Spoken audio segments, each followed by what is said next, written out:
নৱম শ্ৰেণীৰ সকলো ছাত্ৰ ছাত্ৰীকে আজিৰ পাঠটোলৈ স্বাগতম জনাইছোঁ। আজি আমি তোমালোকৰ পাঠ্যপুথি বিহাইভৰ মাই চাইল্ডহুড নামৰ পাঠটিৰ বিষয়ে আলোচনা কৰিম।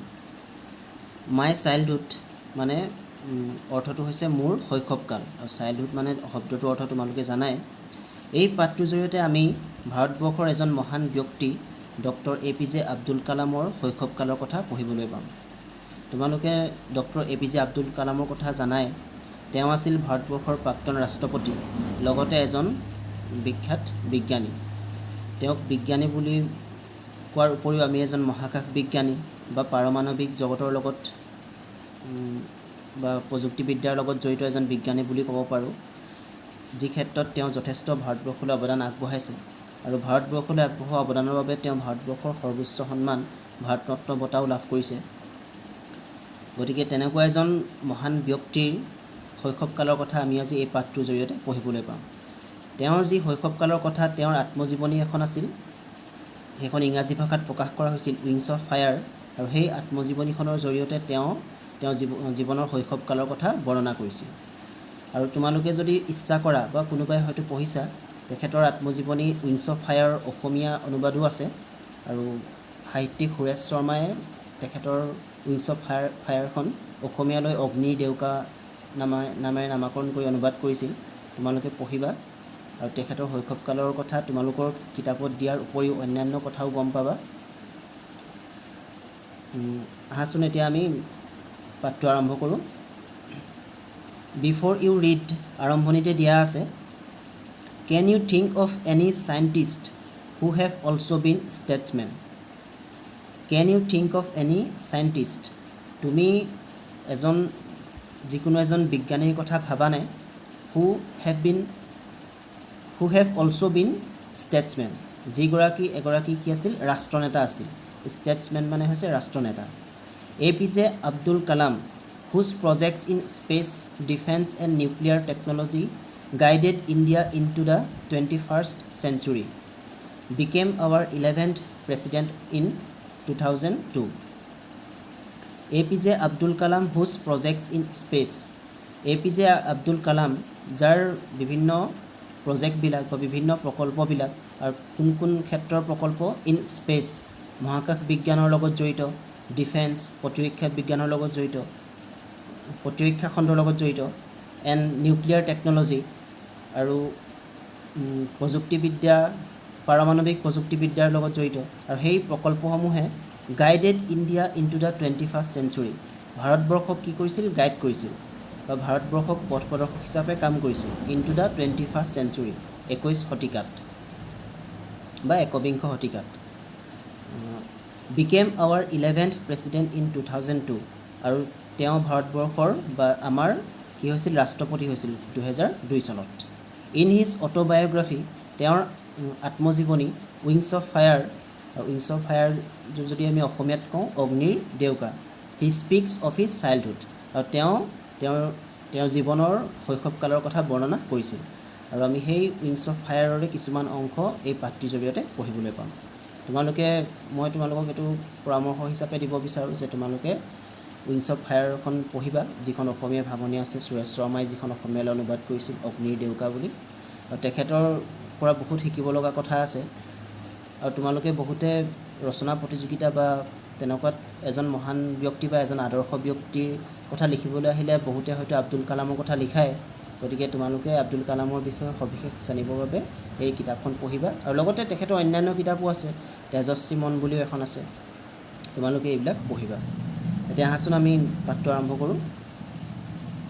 I was born into a middle class Tamil family in the island town of Rameswaram in the erstwhile Madras state. তেওঁ ক'ত জন্মগ্ৰহণ কৰিছিল সেইটো কৈছে। I was born into a middle class Tamil family. Abdul কালামৰ ক'ত জন্ম হৈছিল? এটা মধ্যবিত্ত তামিল পৰিয়ালত জন্ম হৈছিল। আৰু সিহঁতৰ ঠাইডোখৰ এটা দ্বীপ আছিল, ৰামেশ্বৰম নামে জনাজাত, island town of Rameswaram in the erstwhile Madras state. Erstwhile মানে মিনিংটো দি থোৱা আছে ফৰ্মাৰ, মানে আগৰ বা পূৰ্বৰ যিখন মাদ্ৰাছ ৰাজ্য আছিল। আৰু তোমালোকে মাদ্ৰাছৰ নতুন নামটো জানা, চেন্নাই।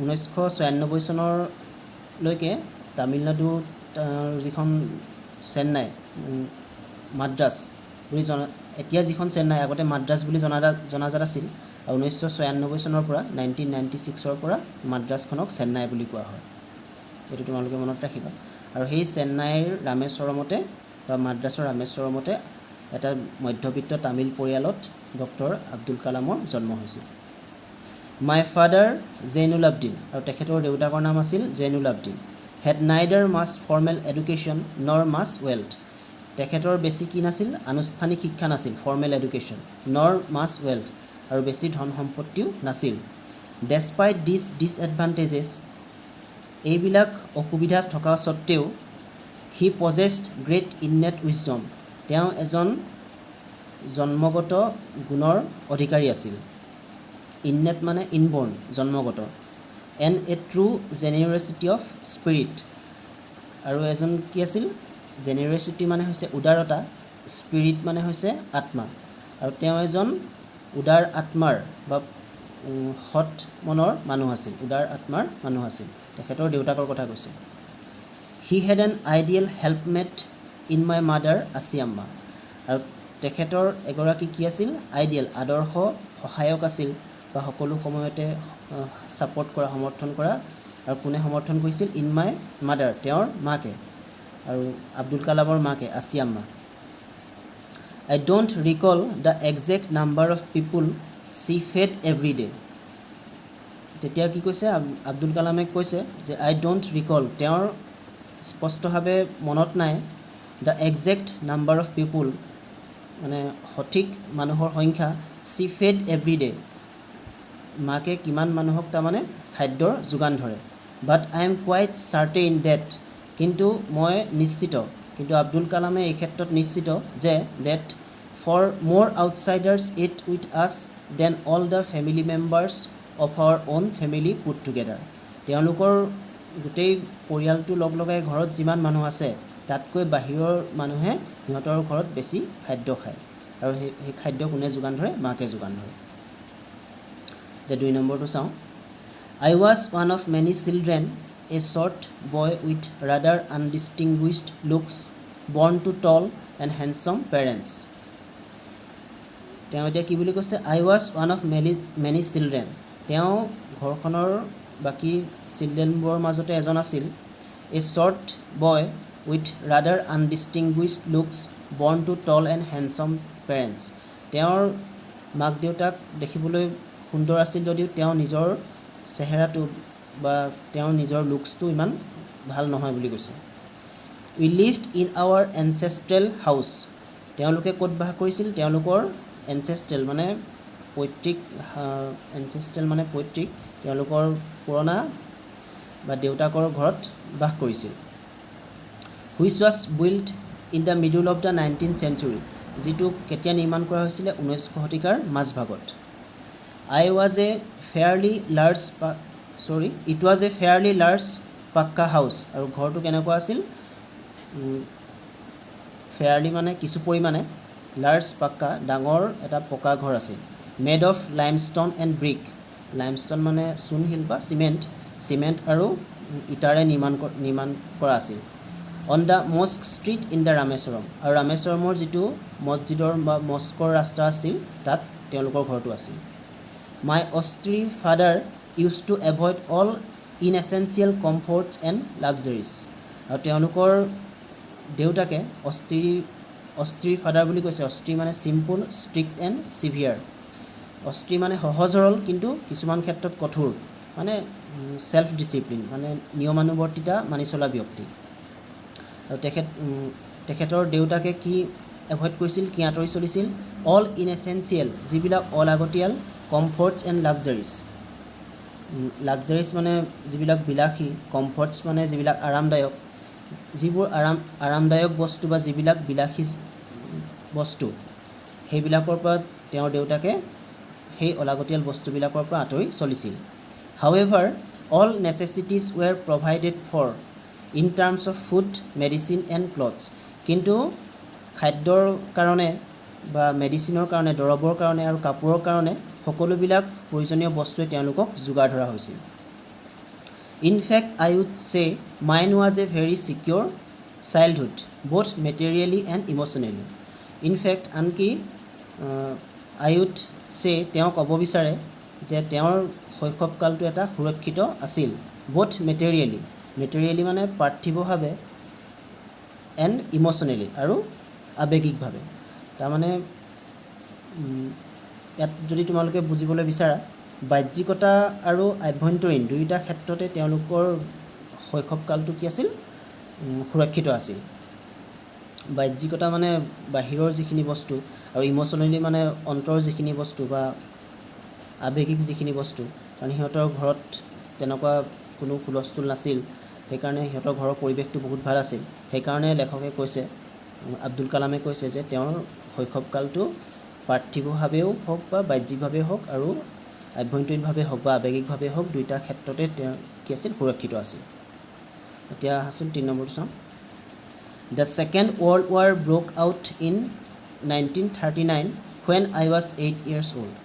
আৰু দ্বিতীয় বিশ্বযুদ্ধ যেতিয়া আৰম্ভ হৈছিলে বা দ্বিতীয় বিশ্বযুদ্ধৰ যেতিয়া সূত্ৰপাত হৈছিলে, ব্ৰক আউট মানে আৰম্ভ হোৱা বা সূত্ৰপাত হোৱা, আৰু কেতিয়া হৈছিলে 1939 চনত, আৰু তেতিয়া তেওঁৰ বয়স আছিল 8 বছৰ।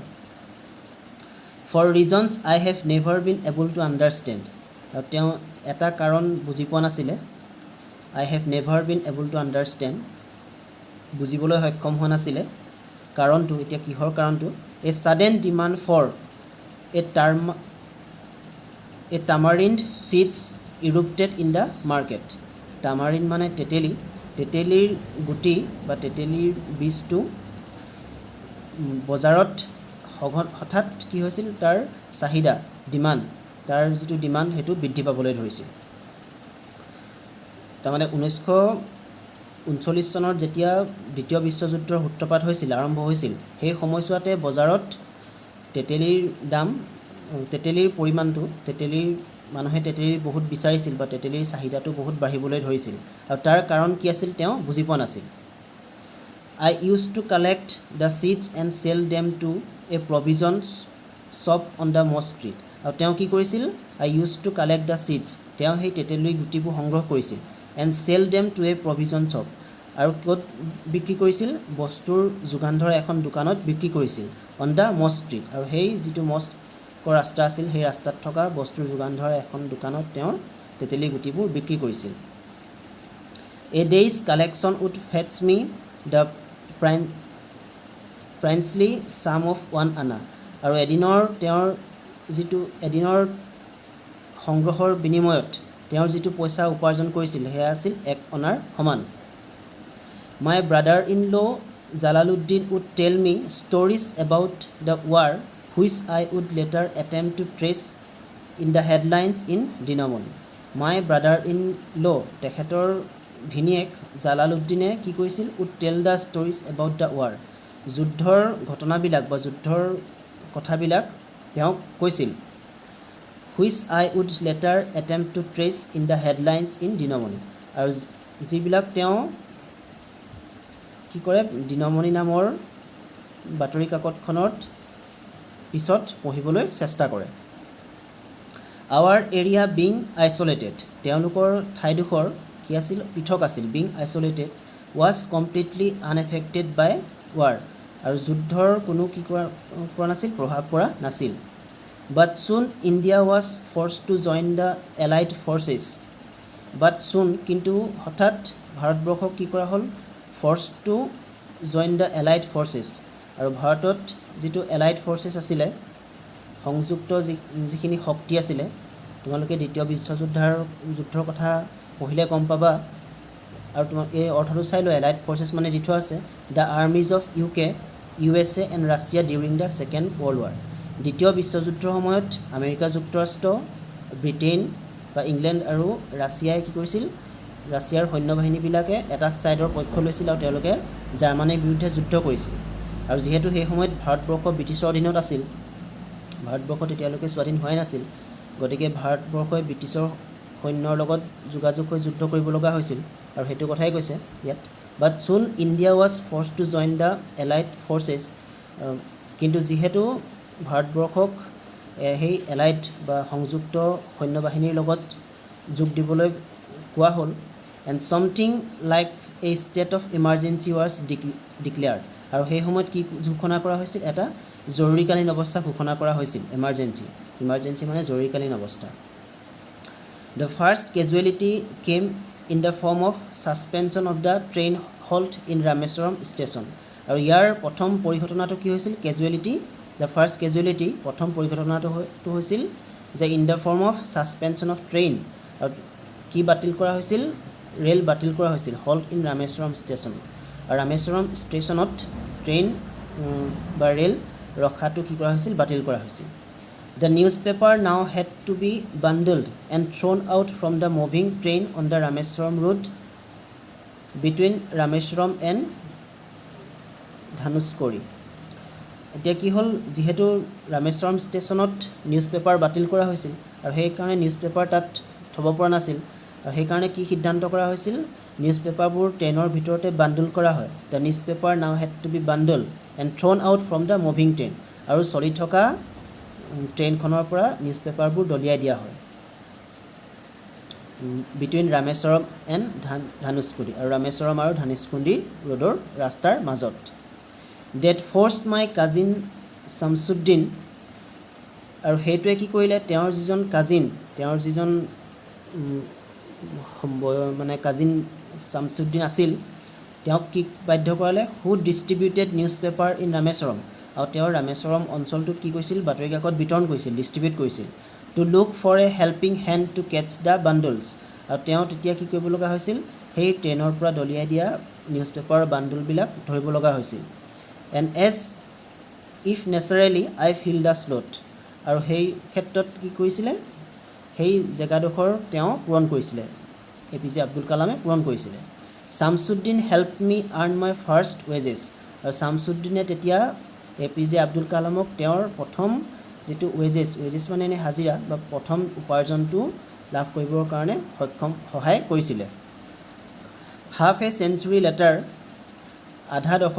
আধা শতিকাৰ পাছত চেঞ্চুৰী মানে 100 বছৰ হাফ এ চেঞ্চুৰী মানে 50 বছৰ ইয়াৰ 50 বছৰমানৰ পিছত I can still feel the charge of pride in earning my own money for the first time আৰু প্ৰথমবাৰৰ কাৰণে জীৱনত পইচা উপাৰ্জন কৰা যি মুহূৰ্ত বা যি গৌৰৱময় মুহূৰ্ত সেইটো তেওঁ 50 বছৰৰ পিছতো অনুভৱ কৰিছিলে তাৰমানে সেই বাতৰি কাকত বিলোৱা বা বাতৰি কাকত ট্ৰেইনৰ পৰা ধৰা কামটো যে তেওঁ কৰিছিলে আৰু শামছুদ্দিনে তেওঁক কি কৰিছিলে তেওঁক এটা হাজিৰা দিছিলে বা তেওঁক এটা উপাৰ্জন দিছিলে আৰু সেইটো আছিলে তেওঁৰ জীৱনৰ প্ৰথম উপাৰ্জন আৰু সেই জীৱনৰ যিটো প্ৰথম উপাৰ্জনৰ মুহূৰ্ত সেইটো তেওঁৰ 50 বছৰৰ পিছতো কি কৰে মনত পৰে তাহাচোন তেওঁ ফৰটো চাওঁ every child is born with some inherited characteristics into a specific socio-economic and emotional environment and trained in certain ways by figures of authority. Every child is born with some inherited characteristics. Inherited মানে পিতৃ মাতৃৰ পৰা আহৰণ কৰা প্ৰত্যেক শিশুৱে কি কৰে কিছুমান নিজস্ব বা কিছুমান বেলেগ বেলেগ বৈশিষ্ট্য লৈ কি কৰে জন্মগ্ৰহণ কৰে into a specific socio-economic আৰ্থ-সামাজিক অৱস্থা এণ্ড ইম'চনেল এনভাইৰনমেণ্ট আৱেগিক পৰিৱেশ তাৰমানে ইয়াত এইটোৱে বুজাইছে যে ঘৰখনৰ আৰ্থ-সামাজিক অৱস্থা বা আৱেগিক পৰিৱেশৰ লগত ভিত্তি কৰি প্ৰত্যেক শিশুৱেই নিজস্ব কিছুমান বৈশিষ্ট্যৰে জন্মগ্ৰহণ কৰে তাৰপিছত আছে আই ইনহেৰিটেড অনেষ্টি আৰু এই ক্ষেত্ৰত APJ আব্দুল কালামে কি ইনহেৰিট কৰিছিলে বা কি আহৰণ কৰিছিলে অনেষ্টি মানে সততা এণ্ড চেল্ফ ডিচিপ্লিন আত্ম নিয়মানুৱৰ্তিতা ফ্ৰম মাই ফাদাৰ আৰু দেউতাকৰ পৰা তেওঁ কি আহৰণ কৰিছিলে সততাৰ যি গুণ আৰু আত্ম নিয়মানুৱৰ্তিতাৰ যি গুণ সেইটো দেউতাকৰ পৰা আহৰণ কৰিছিলে ফ্ৰম মাই মাদাৰ আৰু মাকৰ পৰা কি আহৰণ কৰিছিলে আই ইনহেৰিটেড ফেইথ ইন গডনেছ আৰু ভগৱানৰ ওপৰত যিটো বিশ্বাস বা যিটো আধ্যাত্মিকতা এণ্ড ডিপ কাইণ্ডনেছ আৰু যিটো গভীৰ মানে কাইণ্ডনেছ মানে দয়ালু মানে কাৰোবাৰ প্ৰতি যিটো উদাৰতা and so' did my 3 brothers and sister আৰু আনকি তেওঁৰ তিনিও ককায়েক আৰু ভনীয়েকেও মাক দেউতাকৰ পৰা এইখিনি গুণ আহৰণ কৰিছিলে I had 3 close friends in my childhood আৰু APJ আব্দুল কালামৰ শৈশৱকালত তিনিজন অতি ঘনিষ্ঠ বন্ধু আছিল, close friends, Ramanand Shastri, Aravindan and Sivaprakasan. আৰু সেই বন্ধু তিনিজনৰ নাম হৈছে, এজনৰ নাম ৰামানন্দ শাস্ত্ৰী, আনজন অৰবিন্দন আৰু এজন হৈছে Sivaprakasan. All these boys were from orthodox Hindu Brahmin families. আৰু তেওঁলোক তিনিওজনেই আছিল অৰ্থডক্স মানে পৰম্পৰাগত হিন্দু ব্ৰাহ্মীণ ফেমিলি, হিন্দু ব্ৰাহ্মীণ পৰিয়ালৰ। আৰু তেওঁৰ যি তিনিজন বন্ধু আছিল, ৰামানন্দ শাস্ত্ৰী, অৰবিন্দন আৰু শিৱপ্ৰকাশন, তেওঁলোক তিনিজনেই আছিল পৰম্পৰাগত হিন্দু ব্ৰাহ্মণ পৰিয়ালৰ। কিন্তু এইখিনিতে এটা কথা মন কৰিবলগীয়া যে লেখক আছিল বা APJ আব্দুল কালাম আছিল মুছলিম সম্প্ৰদায়ৰ, কিন্তু তেওঁ মুছলিম সম্প্ৰদায়ৰ যদিও তেওঁৰ যি তিনিজন বন্ধু আছিল সেই তিনিজন হৈছে হিন্দু ব্ৰাহ্মণ পৰিয়ালৰ। গতিকে ইয়াৰ পৰা আমি এটাই কথা অনুমান কৰিব পাৰোঁ যে তেওঁলোকৰ অঞ্চলটোত, ৰামেশ্বৰম অঞ্চলটোত হিন্দু আৰু মুছলমানৰ মাজত কোনো বিভেদ নাছিল, আৰু তেনেকুৱা বিভেদ আচলতে থাকিব নালাগে। আৰু পাঠটোৰ জৰিয়তে আমি সেইটো এটা শিক্ষা পাম, তোমালোকে পাছলৈ পঢ়িলে বুজি পাবা, মানে আমি পঢ়ি গৈ থাকিলে সেইটো কথা বুজি পাম। As children, none of us ever felt any difference among ourselves because of our religious differences and upbringing. আৰু ইয়াতে সেইটো কথা কৈছে, as children, আৰু আমি সৰু হৈ থাকোঁতেও none of us ever felt, আমি কোনেও এইটো অনুভৱ কৰা নাছিলোঁ, any difference amongst ourselves, আমাৰ মাজত যে কোনোবা কি আছে কিবা পাৰ্থক্য আছে, because of our religious difference and upbringing, আৰু আমাৰ মাজৰ সেই ৰিলিজিয়াছ মানে ধৰ্মীয় কোনো ভেদাভেদ বা সাম্প্ৰদায়িকতা তেনেকুৱা কোনো নাছিল। আৰু তেওঁলোকে শিশু হৈ থকা অৱস্থাটো সেই ধৰ্মীয় সাম্প্ৰদায়িকতাৰ বা হিন্দু আৰু মুছলমানৰ মাজত তেনেকুৱা বিভেদ জাতীয় কোনো ঘটনা তেওঁলোকে কি কৰা নাছিল, অনুভৱ কৰা নাছিল। ইনফেক্ট আনকি Ramanand Shastri was the son of Pakshi Lakshmana Shastri, the highest priest of the Rameswaram temple. আনকি ৰামানন্দ শাস্ত্ৰী কোন আছিল? ৰামেশ্বৰম মন্দিৰৰ যিজন পুৰোহিত প্ৰিষ্ট, তেওঁৰ পুতেক আছিল। Later he took over the priesthood of Rameswaram temple from his father. আৰু পাছলৈ কি হ'ল, দেউতাকৰ পৰা সেই ৰামেশ্বৰম মন্দিৰৰ সৰ্বোচ্চ পুৰোহিতৰ বাপটো কোনে লৈছিল? ৰামানন্দ শাস্ত্ৰীয়ে লৈছিল। আৰু ৰামানন্দ শাস্ত্ৰীৰ দেউতাকৰ নাম আছিল লক্ষ্মণ শাস্ত্ৰী। তাৰপিছৰডোখৰ চাওঁ। Aravindan went into the business of arranging transport for visiting pilgrims. আৰু তেওঁৰ যিজন বন্ধু অৰবিন্দনে পাছলৈ কি কৰিছিল? Aravindan went into the business of arranging transport. তেওঁ কেনেকুৱা ধৰণৰ ব্যৱসায় কৰিছিল? ট্ৰান্সপৰ্ট বা পৰিবহণৰ যোগান ধৰিছিল, এৰেঞ্জ কৰিছিল ফৰ ভিজিটিং পিলগ্ৰিমছ। আৰু যিবিলাক তীৰ্থযাত্ৰী আহে তেওঁলোকৰ কাৰণে পৰিবহণৰ যোগান ধৰা ব্যৱসায় কৰিছিল। এণ্ড শিৱপ্ৰকাশনে কি কৰিছিল? বিকেম এ কেটাৰিং কণ্ট্ৰেক্টৰ, খাদ্যৰ যোগান ধৰাত ঠিকাদাৰৰ নিচিনা কাম কৰিছিল ফৰ দ্য চাউদাৰ্ণ ৰেলৱেজ। আৰু কাৰ কাৰণে? দক্ষিণাত্যৰ ৰেলৱেৰ কাৰণে। তাৰমানে তেওঁৰ যি তিনিজন বন্ধু আছিল, ৰামানন্দ শাস্ত্ৰী, তেওঁ কি হ'ল? ৰামেশ্বৰম মন্দিৰৰ সৰ্বোচ্চ পুৰোহিত হ'ল। আৰু অৰবিন্দন কি হ'ল? তেওঁ ট্ৰান্সপৰ্টৰ কাম কৰিছিলে, বা যিবিলাক ৰামেশ্বৰম মন্দিৰলৈ যিবিলাক তীৰ্থযাত্ৰী আহে তেওঁলোকৰ কাৰণে পৰিবহণ ব্যৱস্থাৰ যোগান ধৰা ব্যৱসায় কৰিছিলে। আৰু শিৱপ্ৰকাশনে কি কৰিছিলে? দক্ষিণাত্যৰ ৰেলৱেৰ কাৰণে খাদ্যৰ যোগান ধৰা ঠিকাদাৰৰ নিচিনা কাম কৰিছিলে। আচল 5 নম্বৰটো চাওঁ। During the annual Shri Sita Rama Kalyanam ceremony. আৰু তেওঁলোকৰ তাত এটা উৎসৱ পালন কৰা হয়, আৰু সেই উৎসৱটোৰ বাৰ্ষিক এটা উৎসৱ উদযাপন হয়। তাৰ নামটো কি বুলি কৈছে? Shri Sita Rama Kalyanam. Our family use to arrange boats. আৰু তেওঁলোকৰ পৰিয়ালে কি যোগান ধৰে? নাৱৰ যোগান ধৰে। With a special platform for carrying idols মানে মূৰ্তি কঢ়িয়াবৰ কাৰণে, of lord from the temple of marriage site, situated in the middle of the pond called Ramatirtha, which was near our house. আৰু তেওঁলোকৰ ঘৰৰ ওচৰত এটা পুখুৰী আছে, পুখুৰীটোৰ নাম পুখুৰীটোৰ নাম ৰামাতীৰ্থ।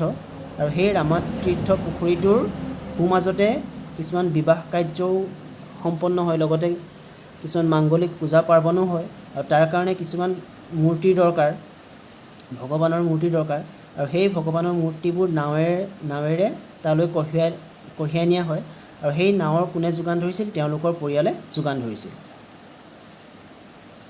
তাৰপিছত আছে events from Ramayana and from the life of prophet were bedtime stories my mother and grandmother would tell the children in our family. আৰু তেওঁলোকৰ পৰিয়ালৰ ল'ৰা ছোৱালীবিলাকক বা শিশুসকলক তেওঁলোকৰ মাক আৰু আইতাকে কিহৰ ঘটনা বুলি কয়? ৰামায়ণৰ ঘটনাৱলী, events from Ramayana and from the life of the prophet. আৰু কিছুমান মহান ব্যক্তিৰ বা মহৎ ব্যক্তিৰ জীৱনী তেওঁলোকৰ মাক আৰু আইতাকে শিশুসকলক, তেওঁলোকৰ পৰিয়ালৰ যিবিলাক চিলড্ৰেন আছে, যিবিলাক শিশু আছে, সৰু ল'ৰা ছোৱালী আছে, তেওঁলোকক কয়। বেড টাইম ষ্টৰী, ৰাতি শোৱাৰ সময়ত গল্পৰ নিচিনাকৈ কয়। গতিকে এই পেৰাগ্ৰাফটো তোমালোকে মন কৰিবলগীয়া। তেওঁলোকে মুছলিম সম্প্ৰদায়ৰ মানুহ যদিও কি কৰিছিলে, হিন্দু বা ব্ৰাহ্মণ পুৰোহিতসকলে তেওঁলোকৰ অঞ্চলত যি উৎসৱ পালন কৰে বা যি সীতাৰাম কল্যাণম উৎসৱ পালন কৰে, তাৰ কাৰণে তেওঁলোকে নাৱৰ যোগান ধৰে। গতিকে ইয়াৰ পৰা APJ আব্দুল কালামে এটাই কথা ক'ব বিচাৰিছে যে তেওঁলোকৰ অঞ্চলটোত হিন্দু আৰু মুছলমানৰ মাজত তেনেকুৱা কোনো ভেদাভেদ নাই আৰু হিন্দু আৰু মুছলমানৰ মাজত বা ধৰ্মীয়ভাৱে বা সাম্প্ৰদায়িক যে কোনো ভেদাভেদ থাকিব নালাগে, এই পাঠটিৰ জৰিয়তে সেইটোৱে বুজাব বিচাৰিছে। এতিয়া আহাচোন আমি 6টো চাওঁ। One day when I was in the 5th standard. আৰু এদিনাখন APJ আব্দুল কালাম যেতিয়া 5ম শ্ৰেণীত আছিল, এট ৰামেশ্বৰম এলিমেণ্টেৰী স্কুল, আৰু ৰামেশ্বৰমৰ প্ৰাথমিক বিদ্যালয়ত a new teacher came to our class. আৰু এজন নতুন শিক্ষক তেওঁলোকৰ শ্ৰেণীলৈ আহিছিল বা তেওঁলোকৰ ক্লাছলৈ আহিছিল। I use to wear a cap which marked me as a Muslim. আৰু APJ আব্দুল কালামে কি পিন্ধি থাকে? এটা টুপি পিন্ধি থাকে, যিটোৱে কি কৰে, যিটোৱে কি মাৰ্ক কৰে? তেওঁক মুছলিম হিচাপে চিহ্নিত কৰে বা মুছলিম হিচাপে মাৰ্ক কৰে। And I always sat in the front row' next to Ramanand Shastri. আৰু তেওঁ সদায় প্ৰথম শাৰীত বহে, ফ্ৰণ্ট ৰ' সন্মুখৰ শাৰীত বহে আৰু ৰামানন্দ শাস্ত্ৰীৰ পাছতেই। হু ৱ'ৰ, ৰামানন্দ শাস্ত্ৰীয়ে কি পিন্ধি থাকে? হু ৱ'ৰ দ্য চেক্ৰেট থ্ৰেড। আৰু তেওঁ এডাল কি, চেক্ৰেট মানে পবিত্ৰ, হলি, পবিত্ৰ ৰছী পিন্ধি থাকে। ব্ৰাহ্মণসকলৰ সম্প্ৰদায়ৰ মানুহবিলাকে যিডাল ৰছী পিন্ধি থাকে সেইডালৰ কথা ইয়াত কোৱা হৈছে।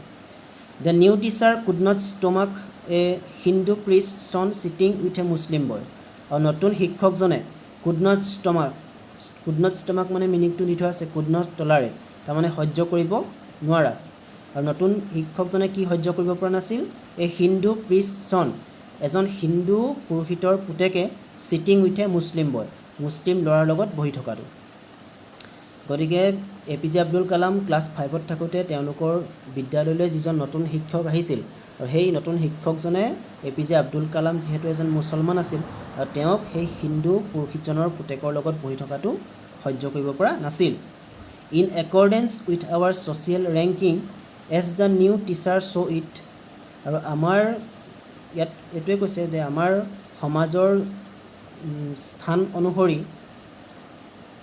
বা নতুন শিক্ষকজনে যিবিলাক দেখি আহিছে, I was asked to go' and sit on the back bench. আৰু কি কৰিলে? APJ আব্দুল কালামক লাষ্টৰ বেঞ্চলৈ বা শেষৰ বেঞ্চলৈ যাবলৈ ক'লে। আই ফেল্ট ভেৰি ছেড, তেওঁ বহুত দুখ অনুভৱ কৰিলে। চ' ডিড ৰামানন্দ শাস্ত্ৰী, আনকি ৰামানন্দ শাস্ত্ৰীয়েও বহুত দুখ অনুভৱ কৰিলে। He looked utterly downcast. আৰু ৰামানন্দ শাস্ত্ৰীক সম্পূৰ্ণভাৱে আটাৰলি ডাউনকাষ্ট মানে ছেড অৰ ডিপ্ৰেছড, বহুত দুখী অনুভৱ হোৱা দেখিবলৈ পোৱা গ'ল। As I shifted to my seat in the last row'. আৰু যেতিয়াই APJ আব্দুল কালামে শেষৰ বেঞ্চলৈ গুচি গ'ল বা শেষৰ শাৰীলৈ গুচি গ'ল, তেতিয়াই তেওঁৰ বন্ধু ৰামানন্দ শাস্ত্ৰীক বহুত দুখী অনুভৱ হোৱা দেখিবলৈ পোৱা গ'ল। The image of him weeping, আৰু তেওঁ আনকি কান্দিও আছিল। ৰামানন্দ শাস্ত্ৰীয়ে কান্দি থকা যি ছবিখন, when I shifted to the last row', আৰু যেতিয়া তেওঁ লাষ্ট বেঞ্চলৈ গুচি গৈছিল, তেতিয়া ৰামানন্দ শাস্ত্ৰীয়ে কান্দি থকা ছবিখন কি কৰিছিল? লেফ্ট এ লাষ্টিং ইমপ্ৰেছন মি। আৰু তেওঁক APJ আব্দুল কালামক এটা দীৰ্ঘদিনীয়া, লাষ্টিং মানে দীৰ্ঘদিনীয়া, ইমপ্ৰেছন মানে সাঁচ বহুৱাইছিল। ইয়াত তাৰমানে ইয়াৰ পৰা কি বুজি পালা যে যিহেতু APJ আব্দুল কালাম এজন মুছলিম আছিল আৰু তেওঁ হিন্দু পুৰোহিতৰ পুতেকৰ লগত বহি থকাটো সেই নতুন শিক্ষকজনে সহ্য কৰিব পৰা নাছিল আৰু সেয়েহে তেওঁক লাষ্টৰ বেঞ্চলৈ যাবলৈ ক'লে আৰু লাষ্টৰ বেঞ্চলৈ যোৱাৰ কাৰণে তেওঁৰ বন্ধুজনে কান্দিছিলে আৰু কান্দি থকা যিখন ছবি সেই ছবিখনে তেওঁক বহুত দিনলৈকে জীৱনত এটা সাঁচ বহুৱাই থৈ গৈছিল নাম্বাৰ 7টো চাওঁ আফটাৰ স্কুল বিদ্যালয় ছুটিৰ পিছত উই ৱেণ্ট হোম আমি ঘৰলৈ গৈছিলোঁ and told our respective parents about the incident আৰু তেওঁলোকে কি কৈছিলে তেওঁলোকৰ প্ৰত্যেকৰে নিজৰ নিজৰ মাক দেউতাকক এই ঘটনাটোৰ বিষয়ে কৈছিলে লক্ষ্মণ শাস্ত্ৰী চামণ্ড দ্য টিচাৰ এতিয়া লক্ষ্মণ শাস্ত্ৰী কোন আছিল সেই ৰামানন্দ শাস্ত্ৰীৰ দেউতাক যিজন সেই ৰামেশ্বৰম মন্দিৰৰ সৰ্বোচ্চ বা যিজন ডাঙৰ পুৰোহিতজন আছিল বা সৰ্বশ্ৰেষ্ঠ পুৰোহিতজন আছিল এণ্ড ইন আৱাৰ প্ৰেজেঞ্চ আৰু আমাৰ উপস্থিতিত তাৰমানে ৰামানন্দ শাস্ত্ৰী আৰু APJ আব্দুল কালামৰ উপস্থিতিত লক্ষ্মণ শাস্ত্ৰীয়ে কি ক'লে told the teacher date he should not spread তেওঁ কি বিয়পাব নালাগে দ্য পয়জন সেই বিষটো অফ ছ'চিয়েল ইনইকুৱেলিটি সামাজিক অসমতাৰ সেই বিষটো বিয়পাব নালাগে এণ্ড কমিউনেল ইনটলাৰেঞ্চ আৰু যিটো সাম্প্ৰদায়িক অসহিষ্ণুতা intolerance in the minds of the innocent children আৰু সেই কণ কণ ল'ৰা ছোৱালীবিলাকৰ মাজত সাম্প্ৰদায়িক অসহিষ্ণুতা আৰু সামাজিক অসমতাৰ যি বিষ সেইটো যাতে বিয়পাব নালাগে সেই কথা তেওঁ স্পষ্ট কৰি দিলে he bluntly asked the teacher to either apologise or quit the school and the island তেওঁ কি কৰিলে শিক্ষকজনক স্পষ্টভাৱে কৈ দিলে bluntly asked the teacher to either apologise ক্ষমা খুজিবলৈ ক'লে or to quit the school আৰু স্কুলখন এৰি যাবলৈ ক'লে আৰু আনকি এণ্ড দ্য আইলেণ্ড সেই দ্বীপটো এৰি যাবলৈ ক'লে not only did the teacher regret this behaviour but the strong sense of conviction Lakshman Shastri conveyed ultimately reform this young teachers আৰু সেইটোৱে কি বুজি পালে শিক্ষকজনে তেওঁৰ আচৰণটো তেওঁৰ বিহেভিয়াৰটো বুজি পালে লগতে তেওঁৰ আনকি এইটো বুজি পালে লক্ষ্মণ শাস্ত্ৰীৰ পৰা তেওঁৰ নিজৰ চৰিত্ৰটো young conveyed ultimately reformed the young teacher আৰু সেই যিজন ডেকা শিক্ষক আছিল সেই শিক্ষকজনৰ যিখিনি ভাৱধাৰা সেইখিনিও আনকি সলনি হ'ল গতিকে ইয়াৰ পৰা আমি এইটো বুজি পাব লাগে যে হিন্দু মুছলমানৰ মাজত তেনেকুৱা ধৰণৰ সাম্প্ৰদায়িক বিভেদ বা তেনেকুৱা ধৰণৰ সামাজিক অসমতাত থকাটো উচিত নহয় আৰু সেইটো আব্দুল কালামৰ অঞ্চলত নাছিল আৰু ক'তো থকা উচিত নহয় আৰু সেইটোৱেই বুজাব বিচাৰিছে আৰু আজি আমি 7 নম্বৰলৈকে আলোচনা কৰিলোঁ ইয়াৰ পিছৰখিনি অহা ক্লাছত আলোচনা কৰিম ভিডিঅ'টো ভাল পালে লাইক কৰিবা ধন্যবাদ